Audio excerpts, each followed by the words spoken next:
أعوذ بالله من الشيطان الرجيم بسم الله الرحمن الرحيم ولنبلونكم بشيء من الخوف والجوع ونقص من الأموال والأنفس والثمرات وبشر الصابرين الذين إذا أصابتهم مصيبة قالوا إنا لله وإنا إليه راجعون أولئك عليهم صلوات من ربهم ورحمة وأولئك هم المهتدون. صدق الله.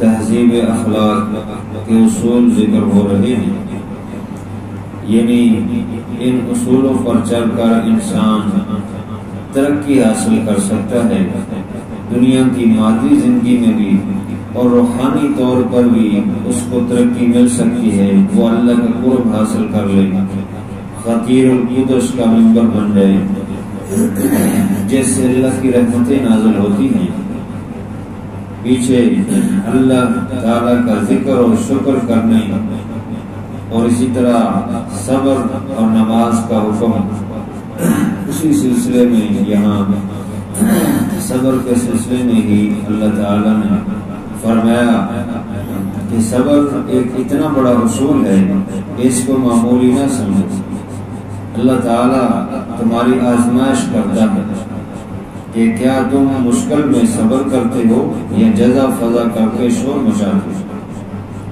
اور صبر بھی یہی ہوتا ہے، جیسے کہ حدیث شریف میں ہے الصبر هو الاول، صبر پہلا ہوتا ہے. جیسے ہی اچانک یکدم مصیبت سامنے آئے تو فوراً رونا دھونا نہ شروع کرو، بلکہ صبر کرو، یعنی شکوہ شکایت زبان پہ نہ آئے، زبان کو کنٹرول کریں. ہاں ظاہر ہے دل میں تکلیف غم تو ہوتی ہے، اس کی وجہ سے آنسو آ جانا یہ کوئی بری چیز نہیں، لیکن زبان کے ذریعے سے شکوہ شکایت زبان پہ لے آنا اور مختلف طریقوں سے زبان کا استعمال کر کے اللہ کی نافرمانی کرنا، ناشکری کرنا، یہ جائز نہیں ہے. اللہ تعالیٰ بھی دوسری جگہ قرآن پاک میں فرماتے ہیں کہ کیا تم نے یہ سمجھا ہے کہ بس ہم نے کلمہ پڑھ لی لا الہ الا اللہ تو بس یہ کافی ہے، ہم آزمائیں گے نہیں، بغیر آزمائش کے تم جنت میں چلے جاؤ گے؟ ایسا نہیں ہوگا، آزمائش آئے گی، ہر آدمی پر یہ آزمائش ہے.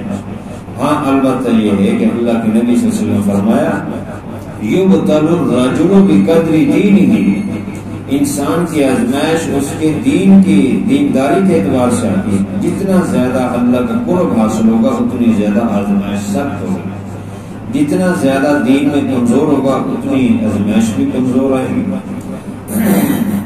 تو بہرحال اللہ تعالیٰ کو ہر بندے کی صلاحیتوں کا بھی پتہ ہے، اس کی دینداری کا بھی پتہ ہے، اسی اعتبار سے اللہ تعالیٰ آزماتا ہے. لیکن آزمائش ضرور آتی ہے، تو آزمائش کے اوپر کیا کہنا ہے، زبان پر کون سے کلمات لانے ہیں اور کون سے نہیں لانے، وہ بھی فرما دیا. اور کیسے اللہ آزماتا ہے اس کا ذکر فرما دیا کہ وَلَنَبْلُوَنَّكُمْ بِشَيْءٍ مِّنَ الْخَوْفِ وَالْجُوعِ، اور البتہ ضرور بضرور تم کو آزمائیں گے ہم بشیء، کسی شے کے ساتھ.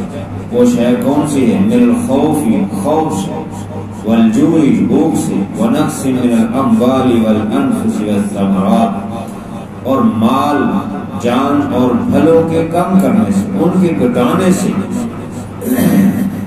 تو پہلی چیز ذکر کی خوف.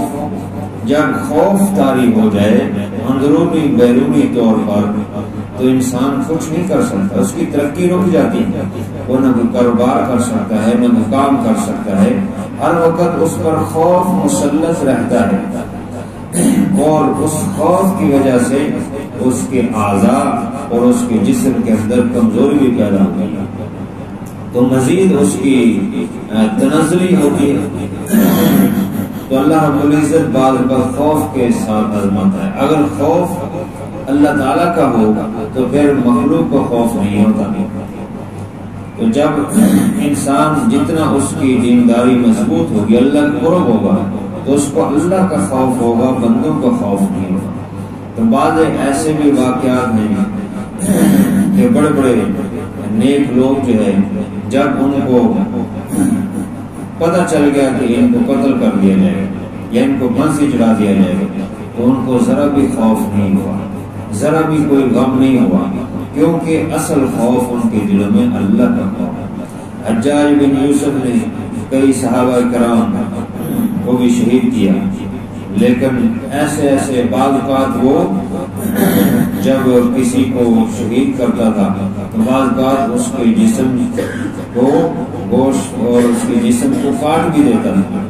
تو ایسے واقعات بھی آئے کہ خون عام طور پر جتنا نکلتا ہے اس سے بھی زیادہ خون نکلتا، تو اس سے یہ ذکر کیا کہ ان لوگوں کے دلوں میں خوف نہیں ہے، کیونکہ جب خوف ہوتا ہے تو خون سڑ جاتا ہے، کم ہوتا ہے، لیکن ان کے دلوں میں مخلوق کا خوف نہیں تھا۔ اگر خوف نہ ہو تو یہ بڑی نعمت ہے۔ قریش کے اللہ تعالیٰ نے احسان جتلایا کہ آمنہم من جوع وآمنہم من خوف، کہ ان کو خوف اور بھوک سے جو ہے نجات دلائی۔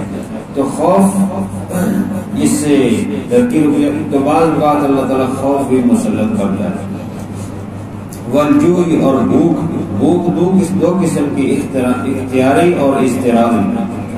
اضطراری یہ ہے کہ اللہ مال کم کر دے، بھوک اس پر مسلط ہو جائے، اس کے پاس کھانے پینے کے لیے مال ہی نہ ہو، ضروریات زندگی نہ ہو، اور اس کی دوسری صورت یہ ہے کہ اس کے غلے نہ ہو، قید سالی آ جائے، بارشیں نہ ہوں، اور اسی طرح سیلاب یا مصیبت اور آفت اور زلزلہ آ جائے، اس سے مال سارے تباہ ہو جائیں۔ تو یہ اضطراری بھوک ہے کہ جس میں انسان مجبور ہو جاتا ہے اور اس بھوک سے دوچار ہوتا ہے۔ اور اختیاری بھوک سے مراد یہ ہے کہ انسان اللہ کو خوش کرنے کے لیے اپنے اختیار سے روزہ رکھ لے، جیسے رمضان کے روزے ہیں، یہ نفلی روزے، تو اس نے اپنے اختیار سے یہ عمل کیا لیکن اللہ کو خوش کرنے کے لیے۔ تو بھوک کے ذریعے سے اللہ آزماتا ہے کہ رمضان کے روزے رکھ کر کیا یہ اس پر صبر کرتے ہیں، یا تھوڑی تھوڑی دیر بعد کہتے رہتے ہیں کہ بھوک لگی ہے، روزہ لگ گیا ہے، بھوک لگی ہے، روزہ لگ گیا ہے۔ وَنَقْصٍ مِّنَ الْأَمْوَالِ وَالْأَنفُسِ وَالثَّمَرَاتِ، اور کم کرنے مالوں سے۔ مختلف صورتیں ہیں مالوں کی کم کہ اس کی کمائی ہی کم ہو، مال کم ہو، یا مال آ جائے پھر اللہ تعالیٰ کسی بیماری میں لگا دے، یا کسی مصیبت اور آفت میں وہ ضائع ہو جائے۔ والانفس، اور جان جو ہے وہ کم ہو جائے، جیسے دشمن سے جنگ ہو تو اس میں بہت ساری جانیں جو ہے وہ اس میں کام آ جائیں، یا اللہ تعالیٰ کی اولاد دے اور اولاد لے لے واپس، بچپن میں وہ بچہ فوت ہو جائے یا بچی فوت ہو جائے یا کئی بچے فوت ہو جائیں، تو یہ بھی جان کی کمی ہے۔ بس ثمرات، اور پھلوں کی کمی کہ پھل بعض اوقات بعض سالوں میں کم ہوتے ہیں اور بعض سالوں میں زیادہ ہوتے ہیں، تو پھلوں کی کمی کر کے یہ مختلف طریقوں سے فرمایا ہم آزماتے ہیں۔ امام شافعی رحمۃ اللہ فرماتے ہیں خوف سے مراد دشمن کا خوف ہے، بھوک سے مراد اختیاری بھوک اور روزوں کی بھوک ہے، اور مال اور جانوں کی کمی اور پھلوں کی کمی سے مراد اولاد کی کمی ہے، کیونکہ انسان کا پھل اصل میں اس کی اولاد ہوتی ہے۔ تو امام شافعی نے یہ بھی مراد لیا، بہرحال عام تفسیر وہی ہے جو پہلی دی گئی۔ وَبَشِّرِ الصَّابِرِينَ، جب ان مشکلات میں، مصیبتوں میں، آزمائش میں پورا اترے اور خاموش رہے، زبان پہ شکوہ نہ لگے، بلکہ کہے اے اللہ تیری رضا پہ راضی، رضا بالقضا، جس طرح تو رکھتا ہے اسی حال میں ہم راضی ہیں۔ تو جب ایسے رضا بالقضا ہو جائے تو ایسے لوگوں کے متعلق فرمائیں کو خوشخبری دے، یہ صبر کرنے والے کے لیے خوشخبری ہے۔ اور یہ وہ لوگ ہیں جو صبر کرتے ہیں، الذین اذا اصابتهم مصیبہ، جب ان کو کوئی مصیبت پہنچتی ہے، قالوا، تو کہتے ہیں انا للہ وانا الیہ راجعون، بے شک ہم اللہ کے لیے ہیں اور بے شک ہم اسی یعنی اللہ کی طرف لوٹنے والے ہیں. یعنی اللہ نے پیدا کیا وہی ہمارا مالک ہے، اللہ کے لیے ہم اپنی جان کا بھی اختیار نہیں رکھتے. ہم اللہ کا مال ہیں، اللہ کی مخلوق ہیں، اللہ ہمارا مالک خالق ہے. تو جب ہمارا مالک اللہ ہے تو اس نے لے لیا واپس. وہ مالک ہے، جو مالک ہوتا ہے اس کو پورا اختیار ہوتا ہے، وہ اپنی چیز ضائع کرے، بیچے، استعمال کرے، جو مرضی کرے. تو جب ہم ہیں ہی اللہ کے تو اللہ نے واپس لے لیا، ہمیں واپس لے لیا، ہمارے رشتے داروں میں سے، ہماری اولاد میں سے کسی کو واپس لے لیا. تو فرمایا یہ کہو اس وقت انا للہ، ہم اللہ ہی کا مال ہے، ہم اللہ ہی کے لیے ہیں اور اسی کی طرف لوٹ کر جانا ہے. آج نہیں تو کل ایک دن تو موت آنی ہے. کل من علیہا فان کل نفس ذائقۃ الموت، جس میں بھی جان ہے اس کو موت تو آنی ہے. اس لیے مصیبت کے وقت زبان پہ یہ دعا پڑھو اور شکوہ شکایت نہ رکھو. ایسے لوگ جب اس مصیبت میں صبر کرتے ہیں تو فرمایا اولئک علیہم صلوات من ربہم ورحمہ، یہی وہ لوگ ہیں ان کے اوپر اللہ تعالیٰ ان کے رب کی طرف سے عنایتیں اور مہربانی ہوتی ہیں، اس کی رحمت نازل ہوتی ہے، اس کا فضل نازل ہوتا ہے اور اس سے ان کو سکون ملتا ہے. چاہے کتنی بڑی مصیبت ہو ان کے چہروں پہ مصیبت نظر نہیں آتی، کیونکہ وہ اللہ کی طرف متوجہ ہیں. اللہ ان کو دل کا اطمینان دے دیتا ہے، دل کا سکون دے دیتا ہے. وَأُولَئِكَ هُمُ الْمُهْتَدُونَ، یہی ہدایت یافتہ ہے. ہدایت کا راستہ یہی ہے کہ مصیبت آئے تو صبر کرو. تو یہ بہت بڑا اصول ہے اور یہ کامیابی کا اصول ہے، ترقی کا اصول ہے. روحانی طور پر بہت زیادہ اللہ کا قرب حاصل ہوتا ہے اور ترقی ہوتا ہے. انبیاء علیہ السلام اللہ کے بہت قریب ہوتے ہیں، ان کو بڑی بڑی مصیبتیں آئی. حضور علیہ السلام پر کتنی مشکلات آئیں اور انبیاء کو یہ حضرت ایوب علیہ السلام کو کتنی لمبی اللہ تعالیٰ نے آزمائش میں ڈالا. حضرت یونس علیہ السلام کو مچھلی کے پیٹ میں ڈال دیا. حضرت ابراہیم علیہ السلام آگ میں ڈالے گئے اور ان کی برادری، خاندان، بادشاہ سب ان کے خلاف ہو گئے. حضرت نوح علیہ السلام 950 سال قوم کی باتیں سنتے رہے. جب وہ کشتی اختیار کرنے لگے تو پھر لوگوں نے باتیں کی. تو اس طرح ان کو ذہنی طور پہ، جسمانی طور پہ بہت تکلیفیں دی گئی کیونکہ وہ اللہ کے بہت قریب ہو گئے، لیکن انہوں نے اس میں صبر کیا، وہ مسلسل کام میں لگے رہے. تو یہی ہدایت کا راستہ ہے کہ جب مصیبت آئے تو صبر کیا جائے. اللہ تعالیٰ ملک کو توفیق عطا فرمائے. الحمدللہ رب العالمین والعاقبۃ للمتقین والصلاۃ والسلام علی رسول اللہ وخاتم الانبیاء والمرسلین. ربنا آتنا فی الدنیا حسنۃ وفی الآخرۃ حسنۃ وقنا عذاب النار. رب اغفر وارحم وانت خیر الراحمین. یا اللہ اپنی رحمت سے ہماری حاضری کو قبول فرما. ہم کمزور ہیں یا اللہ رحم فرما.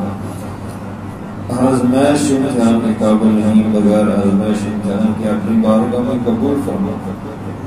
یا اللہ اپنی طرف متوجہ فرما، نیکی اور خیر کی توفیق عطا فرما، گناہوں سے بچنے کی توفیق عطا فرما.